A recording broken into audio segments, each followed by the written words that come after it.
Iyong paulit-ulit na sinasaktan at paulit-ulit na nasasaktan ka.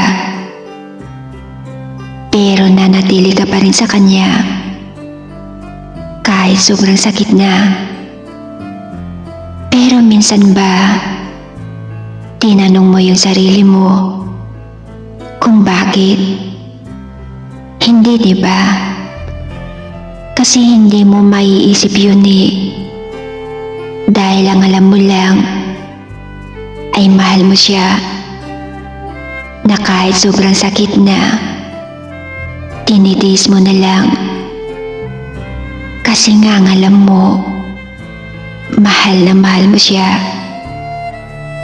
Pero alam mo ba na lahat ng nilalang sa mundo ay napapagod din?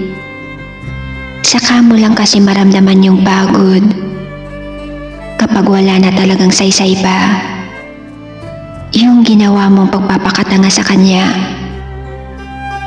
Kapag alam mong wala ng pag-asa, ihinto mo na. Sarili mo naman ang bigyan mo ng halaga. Oo, sa una nahihirapan ka.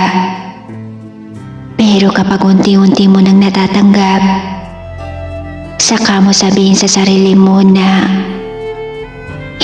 hindi na ako babalik pa sa taong hindi nakita ang kahalagahan ko.